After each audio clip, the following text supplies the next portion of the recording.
They say when someone dies, you don't just lose a person, you lose an entire language of love, regret, and memories that nobody else will ever understand. That's exactly how it felt when my dad passed away. The house smelled like old whiskey, wood polish, and sorrow for weeks after. Every time the screen door creaked, I'd half expect him to walk out, yelling, "Kiddo, coffee's burning again," like he used to. But he never did. It was just me now. Me and the echoes of a man who raised two sons, but only one stuck around when it mattered. My brother, Daniel, was too busy playing CEO at Dad's company, Hunter Logistics. Fancy suits, city condo, golf weekends, he had it all. And me? I had mud on my boots, calluses on my hands, and a rundown farmhouse that groaned louder than my soul some nights. But I stayed. I stayed when Dad's lungs gave out. I stayed when the doctor said weeks, maybe months. I stayed when he forgot my name for the first time and called me Buddy instead of Eli. I stayed because that's what love looks like. Not the kind you brag about, but the kind that hurts. The funeral came fast, too fast. Small-town service, worn-out hymns, and that awkward silence people fill with casseroles and condolences. Daniel showed up late, wearing a $3,000 suit and an expression that said, "I can't believe I had to drive all the way here for this." He hugged me, barely, and whispered, "You look tired, bro." I wanted to say, "Yeah, that's what happens when you spend nights holding a dying man's hand instead of hosting fundraisers with your trophy wife," but I bit my tongue. Dad's will was supposed to bring closure. Instead, it cracked our world wide open. The lawyer, Mr. Jenkins, looked like every small-town lawyer does, gray hair, coffee breath, and a briefcase older than sin. We sat in his office that Monday morning. The air smelled like dust and cheap coffee. Daniel leaned back in his chair, scrolling through his phone like the meeting was cutting into his lunch plans. I sat there, hands folded, heart pounding like a hammer. Jenkins cleared his throat. "All right, gentlemen, your father's final will and testament." He adjusted his glasses and began reading. "To my eldest son, Daniel Hunter, I leave full ownership and control of Hunter Logistics, along with its assets and holdings." Daniel smirked. Of course he did. I swear his grin could have powered the whole damn town. Jenkins continued, "To my younger son, Eli Hunter, I leave the family farmhouse and all property surrounding it." Silence. Daniel chuckled. "That's it?" He turned to me, smirking. "Guess hard work really doesn't pay off, huh, little brother?" I clenched my jaw. "You didn't work for him, Daniel. You worked for yourself." He laughed under his breath. "Guess Dad thought otherwise. Should have taken better care of him, Eli." The words hit me like a slap. I saw red for a second. My fists tightened under the table. But before I could say anything, Jenkins spoke again, quietly. "Actually," Daniel froze mid-grin. Jenkins' tone had changed, lower, heavier, like he was about to drop a bomb. "Actually," he repeated, pulling out a sealed envelope, "your father left an additional letter to be read after the initial allocations." Daniel's smirk faltered. "What's that supposed to mean?" Jenkins opened the envelope slowly, the sound of paper tearing through the silence like thunder. He began reading aloud. "To my sons, Daniel and Eli." I know you'll both be sitting in that office right now, trying to guess which one of you I favored. Truth is, I loved you both differently. Daniel, you were always the ambitious one, head in the clouds, chasing power. Eli, you were the heart, the one who stayed when I had nothing left to give. You both made me proud, but one of you reminded me what family really means. Daniel shifted in his chair, jaw tight. "Daniel, I know what you think you've earned, but a business is just numbers on a sheet.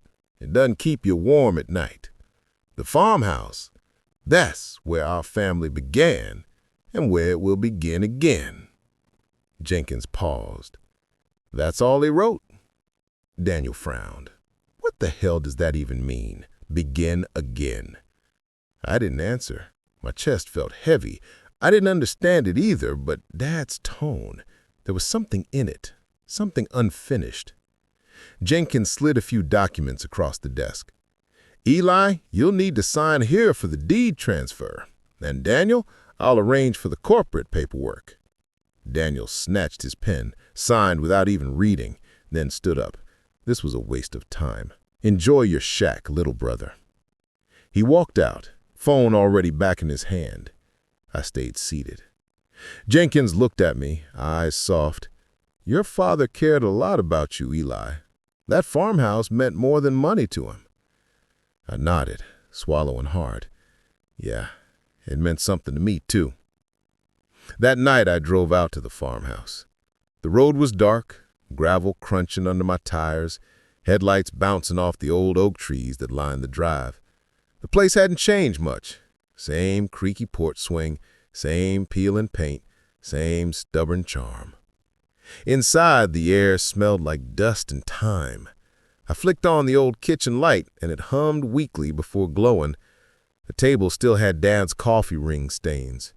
The calendar on the wall was stuck on the month he got sick. I poured myself a glass of bourbon and sat down, the silence wrapping around me like an old blanket. That's when I noticed it. An envelope taped under the table. My pulse jumped. I tore it off carefully, recognizing Dad's shaky handwriting. For Eli, when the time's right. Hands trembling, I opened it. Inside was a small brass key and a note. The truth isn't always buried. It's sometimes locked away. Check the barn. You'll know where to look. My heart started racing. The barn? That place had been shut for years, ever since the roof started caving in. But if Dad left a key, there was something he wanted me to find. I grabbed a flashlight and headed outside. The wind howled across the fields, rustling the dry grass. The barn loomed in the dark, tall, shadowy, and silent. I unlocked the old padlock, the metal squealing as it turned. Inside, the smell of hay and oil hit me hard. My flashlight beam danced across old tools, broken crates, and dust motes swirling like ghosts. Then I saw it. A locked metal chest in the far corner. I knelt down, heart thudding, and slid the brass key into the lock. It clicked open easily. Inside was stacks of old files, photos, and a thick envelope labeled Hunter Logistics, Confidential. What the hell? I whispered. The top photo was of Daniel, smiling, shaking hands with a man I didn't recognize. The background looked off, industrial, like some kind of factory. I pulled out the documents, contracts, payment records, offshore transfers. The numbers didn't make sense. Then I saw the name on one of the checks, Miller Chemical Disposal, Inc. Dad's company wasn't just shipping goods, they were moving toxic waste. And Daniel's signature was all over it. My stomach dropped. Dad knew. That's why he left the farmhouse to me. That's why he wrote, "Where it will begin again." He wanted me to find this, to finish something. I leaned back, shaking. Jesus, Dad, what did you uncover? My phone buzzed suddenly. Unknown number. I answered. Hello? Silence. Then a voice, familiar, low, cold. Walk away, Eli. You don't know what you're digging into. Click. The line went dead. I froze, heart hammering. Whoever it was, they knew. And that's when I realized this wasn't just about a will. It was about secrets my father took to his grave. Secrets someone didn't want found. Outside, the wind picked up hard, howling through the trees. The barn door creaked behind me and then slammed shut. I spun around, flashlight trembling in my hand. Someone else was in there with me, and they had been waiting. The sound of that barn door slamming shut was enough to make my blood run cold. My flashlight flickered, casting nervous beams of light over the rusted tools and wooden beams. "Who's there?" I called out, my voice shaking just enough to piss me off. No answer. Just the creak of the old structure and the sound of my own heart trying to punch its way out of my chest. I took a slow step forward, gripping the flashlight tighter. Daniel, if this is some sick joke, but deep down, I knew it wasn't him. My brother didn't get his hands dirty. He had people for that. There was movement near the back, just a shadow shifting behind the stacked hay bales. I swung the light that way, but the beam stuttered out for a second, then came back on. The space was empty. Okay, I muttered, trying to steady my breathing. Maybe it's just the wind. But then I heard it, a soft, metallic click, like a gun being cocked. I froze.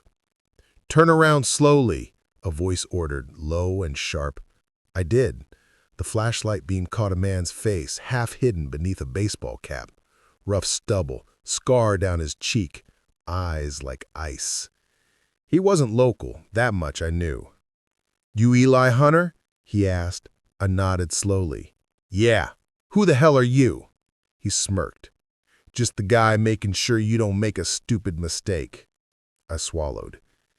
"You mean like finding out what my brother's been hiding?" His smirk faded. "This ain't about your brother anymore. You have no idea what that file means." "Then enlighten me," I snapped. He stepped closer, the gun lowering slightly but not enough to comfort me. "Your daddy found something he shouldn't have. That waste your brother's company's been moving, it's government-funded, black project stuff." He tried to expose it. They warned him off. Guess he didn't listen. My mouth went dry. "So they made it look like cancer," the man interrupted. "But it wasn't. He was poisoned." I felt my stomach twist. "You're lying."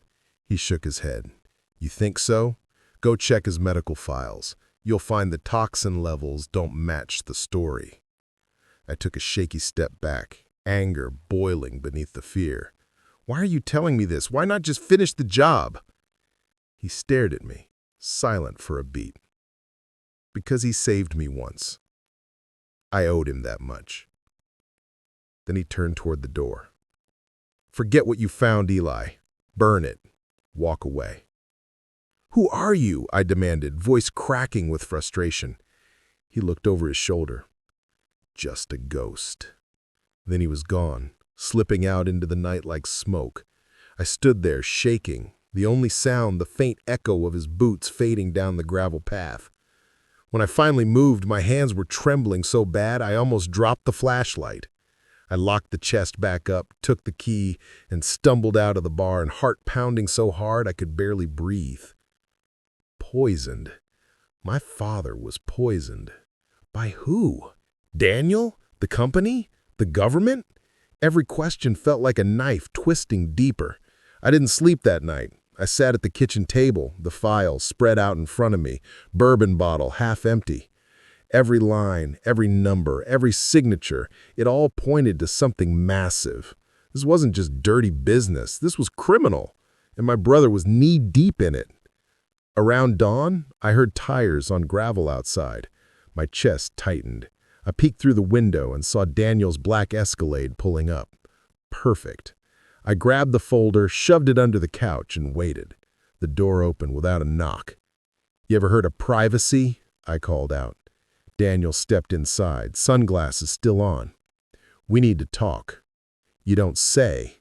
He looked around, expression unreadable. "I heard you've been poking around the old place." I crossed my arms. "Yeah, found some stuff Dad left behind." "Like what?" His voice had that sharp corporate tone, the one he used when cornering employees. "You tell me," I shot back. "You're the one signing checks to companies that don't exist." He went still. "You've been looking at his records." "You mean your records?" I said. "Yeah, Daniel, I saw your name. Miller Chemical Disposal. Offshore accounts? Ring any bells?" He sighed, pulled off his glasses, and rubbed his eyes. "You shouldn't have gone digging, Eli." "Why? Because now I know you've been running a goddamn environmental crime ring?" He laughed, but there wasn't a trace of humor in it. "You think this is about money? You're so naive. That contract kept the company alive. Without it, Dad would have lost everything. He agreed to it." I blinked. "What?" "You heard me," Daniel said coldly. "He made the deal. I just kept it going. Don't act like he was some saint." "That's bullshit," I snapped. "He hated corruption. He would have rather died broke." Daniel stepped closer, eyes glinting. And he did, because he couldn't handle the truth. He thought he could fix it, expose it, whatever. But it was too late. They warned him. My stomach turned. "Who's they?" He didn't answer. "Daniel," I grabbed his arm. "Who were you working for?" He pulled away, smirking again. "You're in way over your head, little brother. Do yourself a favor. Forget it." He started for the door. "Don't come near me again, Daniel," I said quietly. He paused at the doorway. "You're not built for this, Eli. You never were." Then he left. I stood there, fists clenched, shaking with fury. He'd said too much and not enough. But one thing was clear. My father hadn't just died. He'd been silenced. The next day, I drove to Dr. Campbell's office, Dad's old physician. The man looked startled when he saw me. "Eli, it's been a while." "I need his medical records," I said, "all of them." "Eli, you know I can't. It's important, Doc, please." He hesitated, then sighed. "I shouldn't be doing this." He disappeared into the back and came out with a thin file. "He was a good man," he murmured. I flipped it open right there in the office. My stomach dropped again. Elevated toxin levels, heavy metals, chemical exposure inconsistent with normal illness. "Jesus Christ," I whispered. The doctor's face was pale. "He was exposed to something unnatural." I asked him about it once. He said, "Some things you can't wash off." My throat tightened. Did he say who did it? He said he trusted the wrong person. I left without another word, the weight of it pressing on me like a boulder. By the time I got home, it was raining, the kind of steady, cold rain that makes everything look like a bad memory. I sat on the porch steps, staring out at the dark fields. My phone buzzed again. Unknown number. I hesitated, then answered. "Eli Hunter?" a voice said, female this time. Soft, controlled, dangerous. "Who's asking?"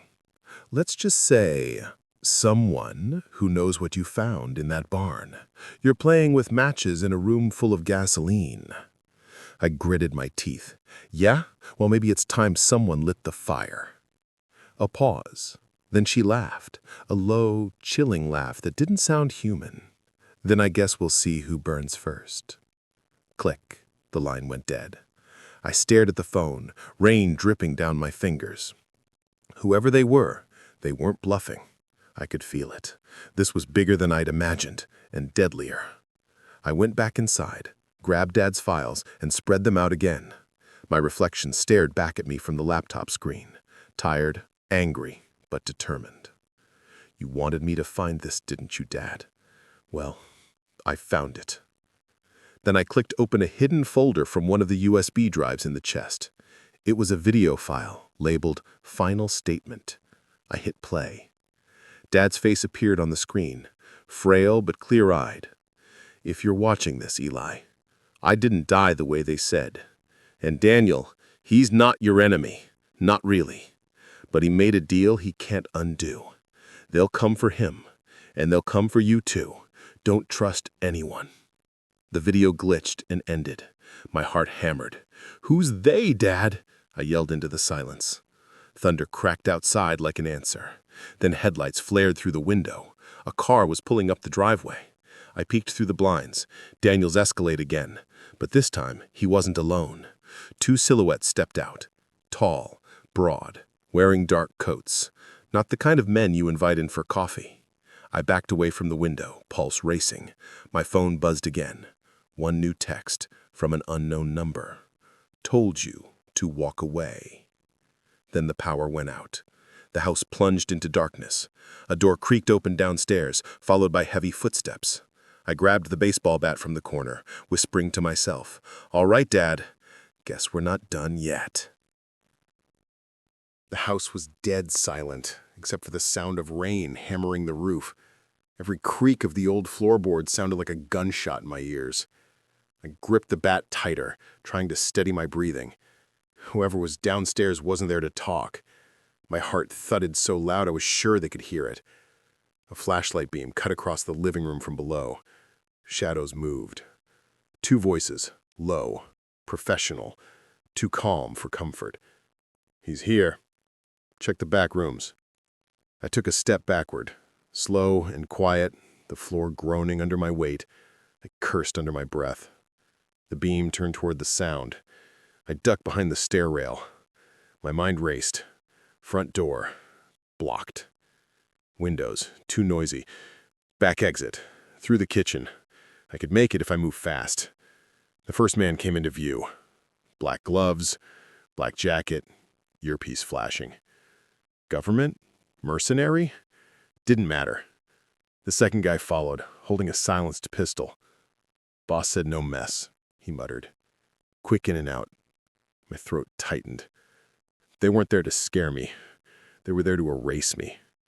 I crouched low and crept toward the back door. I was 2 steps away when the floorboards squeaked again. The nearest man spun. "Stop right there!" I bolted. The bat clattered as I hit the back door with my shoulder, forcing it open just as a bullet tore through the frame. Wood splintered past my face. I dove into the mud outside, rain soaking through my shirt instantly. I didn't stop running until I hit the tree line. My lungs burned, my legs screaming for mercy. Behind me, flashlights swept the yard. Voices cursed. I ducked behind an oak, clutching the bat like it was my last lifeline. I needed to think. I needed to get somewhere safe. I pulled my phone from my pocket, fingers shaking. No signal. Perfect. I waited, barely breathing as the men searched the barn, the porch, the yard. "He's gone," one of them said. "For now," the other replied. "He'll come back for the files. Everyone does." They climbed back into the Escalade. Tires crunched on gravel as the sound faded into the rain. I stayed hidden another 10 minutes before moving. When I finally stepped out from the trees, I felt like I'd aged 10 years in one night. My shoes squelched through the mud as I made my way to the road. I couldn't stay here anymore, not until I knew what the hell I was up against. I walked 3 miles through the storm until I saw headlights. An old pickup truck slowing down beside me. It was Joe, the mechanic from town. "Eli?" he called, window rolling down. "You look like hell, man."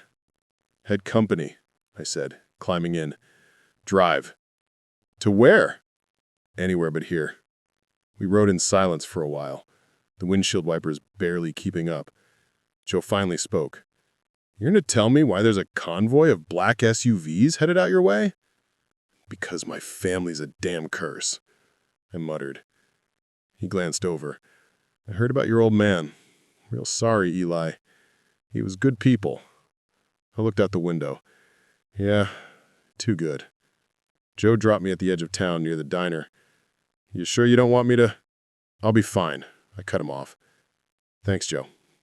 He nodded, concern flickering in his eyes, then drove off. The neon sign buzzed weakly, casting red light across the wet pavement. Inside it was empty except for a waitress cleaning counters. "We're closed," she said without looking up. "Just coffee," I replied, sliding onto a stool. She sighed and poured a cup. "Rough night?" "You could say that." I wrapped my hands around the mug, letting the warmth bring me back to life. My brain was spinning. If Dad was poisoned, if Daniel was involved, and if those men were willing to kill me for a few old files, then whatever this was, it ran deep. "You all right, honey?" the waitress asked, eyeing the mud and blood on my sleeve. "Yeah," I lied. "Just a long drive." I left cash on the counter and walked out into the damp night. My next stop was the motel across the street. The guy at the front desk barely looked up as I paid cash.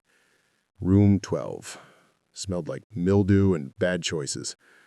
I locked the door, pulled the curtains shut, and dumped the files onto the bed. I started snapping pictures of every document, every note, every signature. If they wanted to erase me, they'd have to erase the evidence, too. When I finished, I uploaded everything to a hidden cloud folder and emailed it to myself under a fake name. That's when I noticed it. An unfamiliar email in my inbox.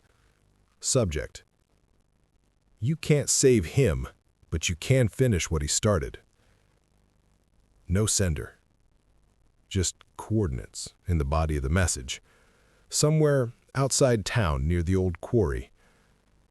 My gut twisted. Trap or truth?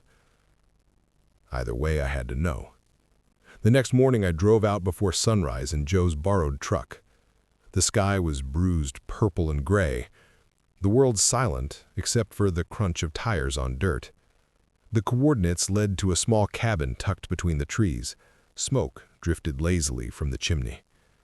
I parked, stepped out and reached for the bat in the passenger seat. If this goes south, I muttered, at least I'll go down swinging. The cabin door creaked open before I could knock. A woman stood there. Mid-30s, sharp eyes, black hair tied back, military posture. "Eli Hunter?" she said like she'd been expecting me. "You the one who's been calling?" "Name's Mara," she said, motioning me inside. "Close the door. We don't have much time."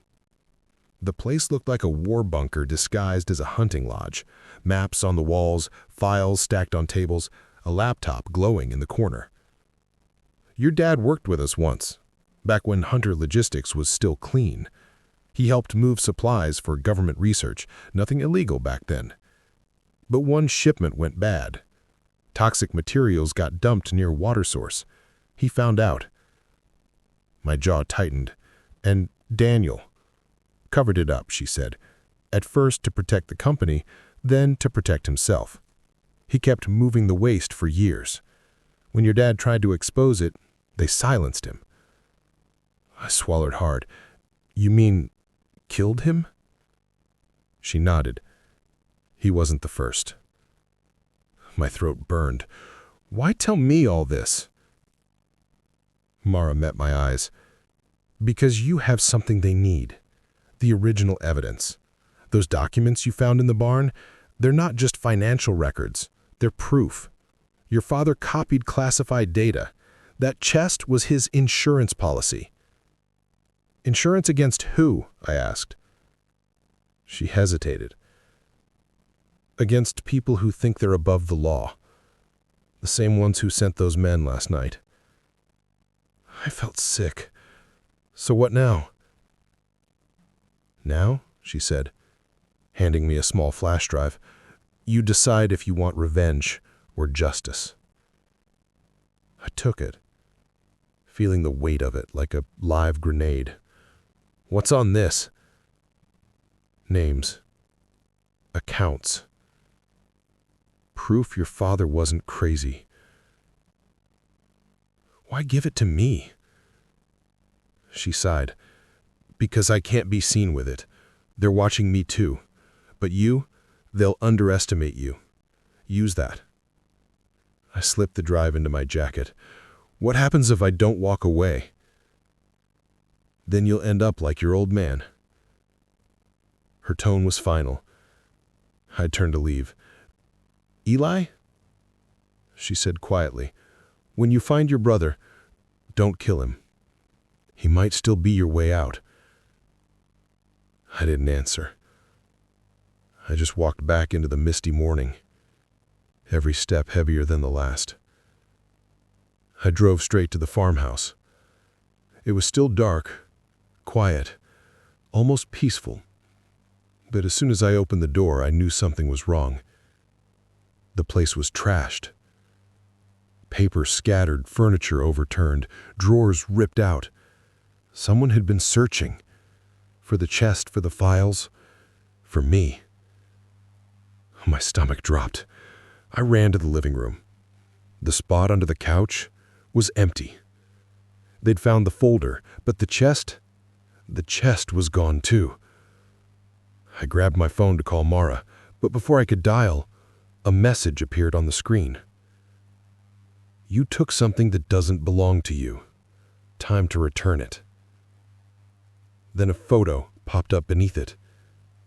Daniel, tied to a chair, blood on his face. My breath caught. My brother, the man I'd hated for years, was now the bait. "Son of a bitch," I muttered. I clenched my fists, heart racing. Whoever had him wanted the files, but they didn't know about the flash drive. I grabbed my jacket, slipped the drive into my boot, and headed out. This wasn't just about Dad anymore. It wasn't even about Daniel. It was about finishing what my father started. Rain started falling again as I got into the truck, headlights cutting through the fog. Hang in there, Danny. I'm coming. But somewhere deep down, I knew this wouldn't end clean. It never does. My phone buzzed again mid-drive. Another message. A video this time. Daniel, blindfolded, trembling. A man's voice off camera saying, "You've got 2 hours, Eli. Bring the drive, or he's done." Then the screen went black, and for the first time since this nightmare began, I realized I wasn't the hunter anymore. I was the bait. The rain came down in sheets, blurring the road into one long ribbon of darkness. My hands gripped the wheel so tight my knuckles turned white. Every mile felt heavier than the last. 2 hours. That's all they gave me. I could still hear Daniel's muffled voice from the video, the fear in it. For years I thought I hated him, but hate's easy when it's safe. Now all I felt was panic and guilt. I pulled off the main road and into a gas station. I needed a plan before I ran head first into whatever trap they'd set. The lot was empty, except for a flickering light above the pump and a soda machine that hummed like a bad omen. I grabbed my phone, trying to call Mara. No answer. Voicemail again. "It's Eli. They got Daniel. They want the flash drive. Call me back." I hung up and stared at the rain slamming the windshield. Think, Eli, think. I could give them the drive and pray they let him live, or play it smart and find a way to flip this. Dad didn't raise me to fold under pressure. He raised me to fight smart. I popped the glove box, pulled out a small USB from Joe's old stereo. Empty. I smiled. All right, let's see if they can tell the difference. I drove to the next town over, found a 24-hour print shop, and used one of their dusty computers. I copied a few random spreadsheets from the internet onto the empty USB, nothing but meaningless data, and labeled it Accounts. The real flash drive stayed in my boot, right where they'd never think to look. I left the shop and checked the message again. The coordinates attached to the video pointed to an abandoned warehouse near the docks, maybe an hour away. I'd grown up fishing there with Dad before the company bought the land. Perfect place for a quiet disappearance. The closer I got, the more the world seemed to close in. Fog thick as smoke, the air electric with tension. When I pulled up, the warehouse loomed like a rusted skeleton against the floodlights. I killed the engine, stepped out, and tucked the fake drive in my pocket. My boots splashed through puddles as I moved toward the entrance. 2 guards with rifles waited by the door. One stopped me. "Hunter?" I nodded. "You brought it?" I held up the USB. "Where's my brother?" "Inside. Move." They patted me down, rough and thorough, but they missed the boot. Guess luck hadn't completely abandoned me yet. They led me through the echoing halls of the warehouse. Every step echoed off the metal walls. The smell of oil and damp concrete hit my throat like smoke. Finally, we stopped at a wide-open space in the center, lit by a single hanging bulb. Daniel sat tied to a chair, blindfolded, a bruise blooming across his jaw. When he heard me, he lifted his head. "Eli? I'm here." A man stepped out of the shadows. Mid-40s, sharp suit, slicked back hair, eyes cold enough to freeze fire. "Mr. Hunter," he said, voice smooth like glass. "Glad you decided to cooperate. I want my brother released first, after we confirm the contents." He snapped his fingers and one of the guards took the USB from me, plugging it into a laptop on a crate. "If this is a trick, you'll both die here tonight." I crossed my arms. "Then you better hope it's not." The guard scrolled through the files. Spreadsheets, graphs, numbers. Exactly what they expected. He nodded. Looks clean. The man stepped closer, extending a hand. You did the right thing, Eli. His cologne hit like chemicals. My stomach churned. Now, your brother will... His phone buzzed. He frowned, pulling it out, checking the screen. His expression shifted fast, from calm to rage. It's not the real one, he hissed. Before I could move, the guard swung the rifle toward me. Daniel shouted, "No!" I dove sideways as a shot cracked, shattering the bulb above. The warehouse plunged into darkness. "Lights!" someone yelled. I scrambled behind a stack of crates, heart pounding. Another shot echoed, metal ricocheting. "Find him!" I heard boots pounding against the concrete. I reached for the nearest thing I could use, a rusted wrench. Not great odds, but better than nothing. Daniel was yelling through the chaos. "Eli, get out of here!" "Not without you," I shouted back. A guard's flashlight beam cut across the crates. I swung the wrench as he came around the corner, hitting him square in the arm. He yelped, dropped the gun. I grabbed it and fired a warning shot that made the others duck. "You really think you can walk out of here alive?" the boss yelled from the shadows. "You're in way over your head, boy." "Yeah," I yelled back. "So was my dad, right before you killed him." That stopped him for a moment. I heard him laugh, a low, cruel sound. "Your father didn't die because of me. He died because he couldn't keep his mouth shut, and Daniel helped me make sure of that." My breath caught. "What?" I turned toward my brother. "Tell me he's lying." Daniel's silence said enough. "Eli," he started, voice trembling. "I didn't mean for it to go that far. I just wanted money," I snapped. "You wanted the money." The boss chuckled. "He sold out your father for a piece of the company. Sweet, isn't it?" I felt my world tilt.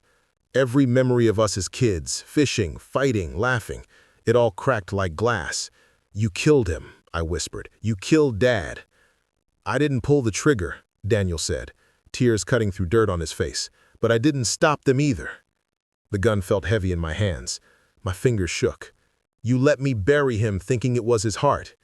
"He begged me to protect you," Daniel said, sobbing now. "He knew they'd come for you next if he talked." The boss sighed. "This is touching, really, but we're done here." He lifted his hand to signal the guards. That's when headlights flooded the warehouse from outside, multiple vehicles. The sound of engines roared, the side doors burst open, and a voice shouted through a megaphone, "Federal agents, drop your weapons." Chaos erupted. The guards panicked, firing wild shots. I hit the ground, covering my head as bullets tore through the air. The boss ducked behind a pillar, screaming, "You led them here." I looked up, and there she was, Mara.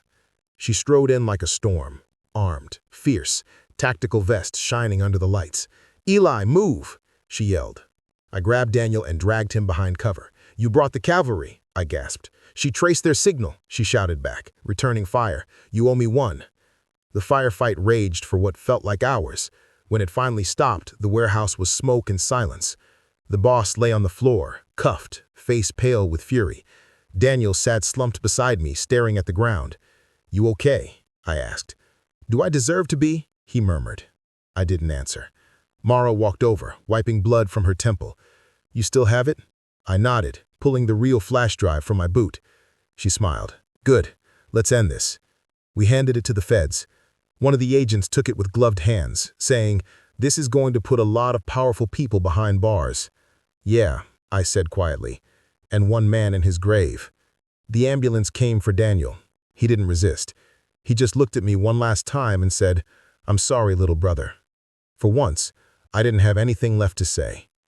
Later, standing outside the warehouse as dawn broke, I watched the fog lift over the docks. Mara came up beside me. "You could have run, Eli. No one would have blamed you."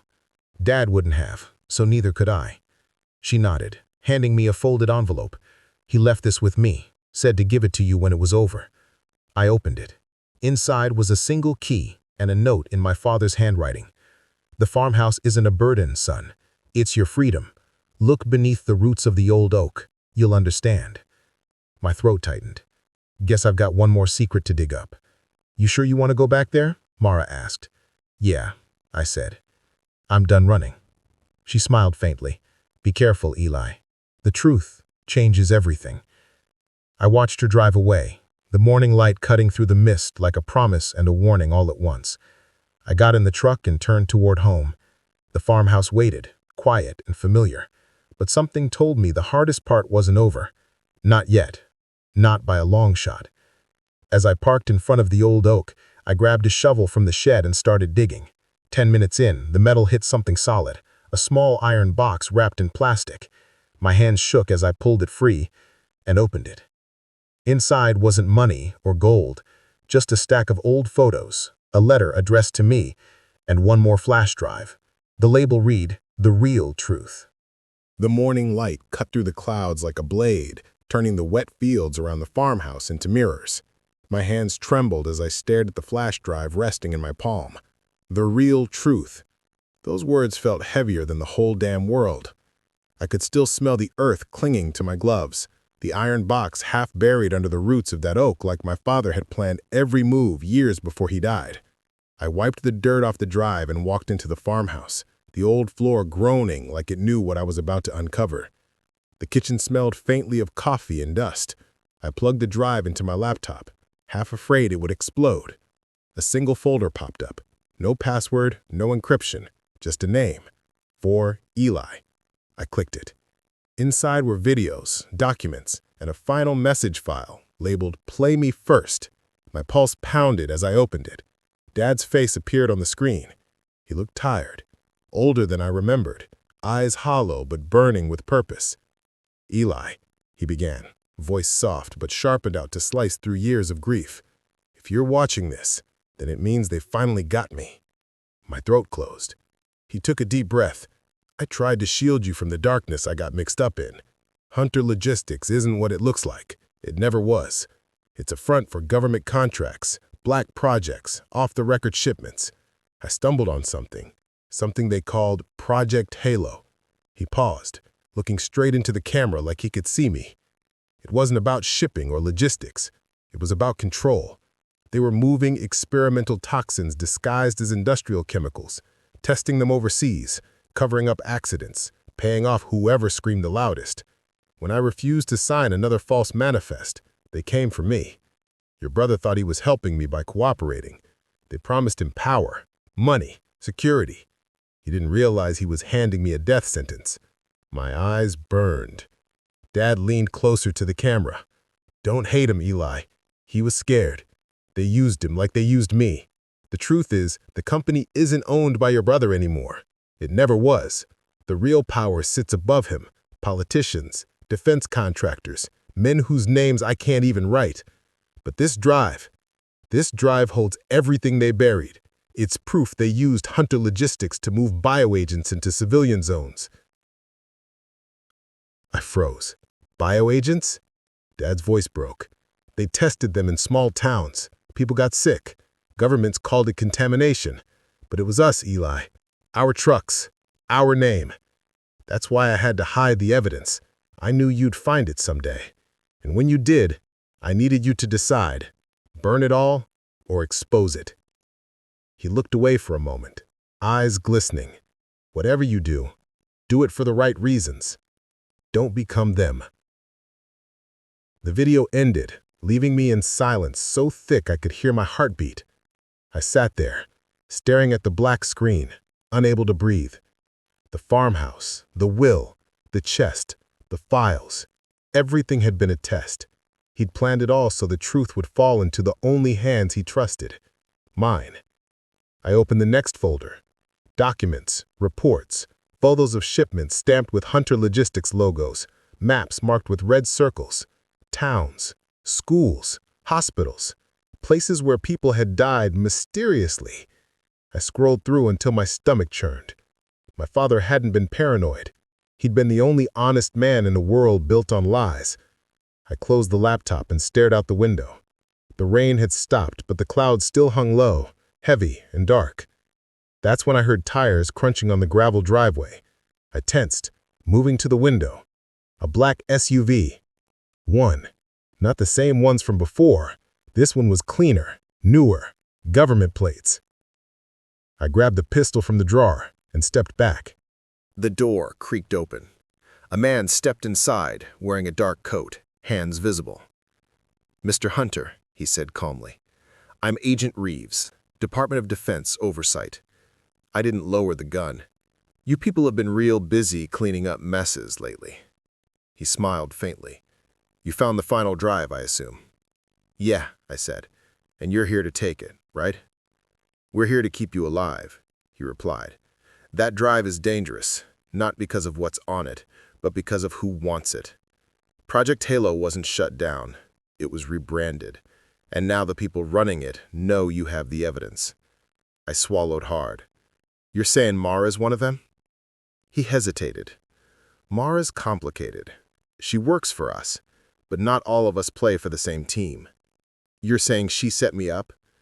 I'm saying she might have used you to flush the others out, Reeves said. But the storm isn't over. You're the last loose end. The words hit me like a brick. So what? You're here to clean me up too? He shook his head. No. I'm giving you a choice. You can hand me the drive, we'll put you in protection, make this disappear. Or, he looked at me hard, you can do what your father couldn't, bring it to light.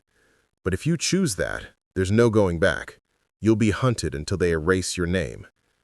I thought of Dad, of the nights I spent by his bedside when no one else cared, of Daniel crying in that warehouse saying he was sorry. I thought of all those nameless people who never got to know what killed them. You said my father wanted justice, I said quietly. That's what I want too. Reeves nodded slowly. Then I hope you're ready to burn the whole damn system. I took the flash drive from my pocket, staring at it one last time. My hand shook, but my decision didn't. If they want war, they just picked the wrong hunter. He smiled grimly. Then God help you. He turned and walked out, his SUV disappearing down the road. I sat alone in that creaking old house for what felt like hours, trying to find the courage to hit send. When I finally connected my laptop to the hotspot and opened my email, my finger hovered over the mouse. Once it was out there, videos, files, everything, the world would know. I took a deep breath and clicked upload. The progress bar crawled, inch by inch. 97%, 98, 99. Then, connection lost. My stomach dropped. The lights flickered. A sound came from outside, the crunch of gravel. Again. No, I whispered, rushing to the window. 2 more SUVs, doors opening, shadows moving fast. I grabbed the laptop, stuffed it in my backpack, and ran out the back door into the fields. The grass slapped my legs as I sprinted toward the trees. A voice shouted behind me, "Stop him!" Gunshots cracked, echoing through the valley. Bullets ripped through the air, kicking up dirt near my feet. I dove behind the tractor, gasping for breath. My laptop blinked red. Signal gone. Come on, I muttered, trying to restart the upload from my phone. Static. Then, out of nowhere, a familiar voice. "Eli, drop!" I turned. Mara stepped out from the tree line, rifle in hand, firing precise bursts at the men closing in. They scattered, yelling into their radios. She ran to me, crouching low. "You just can't stay out of trouble, huh?" "I set me up," I hissed. "You used me." "I also saved your life," she snapped. "There's a difference." "Reeves told me you were part of it." She gave a dry laugh. "Reeves works for them, not me. He was supposed to clean up after you. You're lucky I intercepted the signal." "Why the hell should I trust you now?" "Because I'm the only one still on your side," she said, eyes fierce. "You want your father's truth out there? We do it my way." "Which is?" "We get to the broadcasting station in town. Hardline connection. No one can stop the upload once it hits their servers." Gunfire erupted again. Closer this time. We ducked as a bullet pinged off the tractor. "You ready?" she shouted. I nodded, adrenaline flooding my veins. We ran through the trees, headlights slicing through the fog behind us. It felt like the world was collapsing around us, the forest alive with shouts and engines. We reached the dirt road, jumped into her Jeep and tore off, mud flying. "How long do we have?" I yelled over the wind. "Minutes if we're lucky. Then floor it." The Jeep roared down the winding road toward town. In the distance, I saw the radio tower rising like a skeletal finger into the clouds. My heart pounded, almost there. But then a black SUV came out of nowhere, slamming into us from the side. The Jeep spun, metal crunching, glass shattering. We slid off the road and hit a ditch. My ears rang, head pounding. Mara groaned beside me. "You good?" she rasped. "Yeah," I coughed, crawling out. The SUV's doors opened. Reeves stepped out, gun drawn. "End of the line, Eli." "You lied," I said, voice shaking with rage. "You said you wanted to protect me." "I did," he said coldly, "by keeping you silent." He aimed. Time slowed. Then Mara fired. The shot hit Reeves in the shoulder, spinning him backward. He fell, clutching his arm. "Go!" she yelled. I grabbed the backpack and sprinted toward the tower. My lungs burned, my legs screaming, but I didn't stop. The metal stairs rattled as I climbed, the storm raging again. Thunder cracked. Below, headlights swarmed the field. I reached the top, wind whipping my hair, rain pelting my face. The transmitter box blinked red. I jammed the drive into the port and hit upload. The lights flickered, then turned green. Connection secured. Files streaming. Voices shouted below. Reeves was shouting orders, furious. I leaned over the railing and yelled into the storm, "You can't bury the truth anymore!"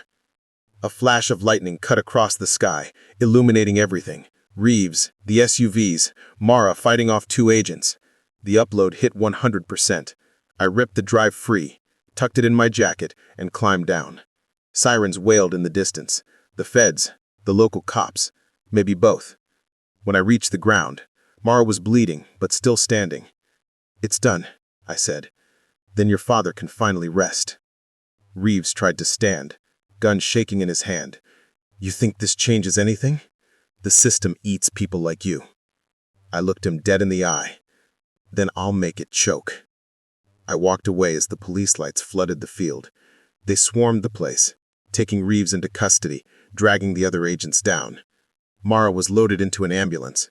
Before she left, she grabbed my hand. "You did it, Eli. Don't let them twist it." "I won't," I said. "You take care of yourself." She smiled faintly. "You too, Hunter." The ambulance doors closed, leaving me standing in the rain. The tower loomed behind me, its red light blinking like a heartbeat. My phone buzzed. Notifications flooded the screen. News alerts, leaks, headlines exploding across the internet. Project Halo exposed. Government cover-up revealed. My father's name was everywhere. Finally, people would know who he really was, not a failed businessman, but a man who gave everything to save lives. I looked toward the horizon. The rain had stopped. For the first time in years, I felt peace. Then, just as I turned toward the farmhouse, my phone buzzed again. Unknown number. One message. "You think it's over. Check your father's safety deposit box. He left more than one truth." My stomach dropped. The wind picked up, rustling the trees. The farmhouse light flickered in the distance like it was waiting for me. I took a deep breath, pocketed the phone, and whispered, "Guess the story's not over after all." Rehook. End of part 5. The screen faded to black in my father's final video, but for half a second, before it ended, I saw a reflection in the background. A woman, standing behind him, smiling. Mara.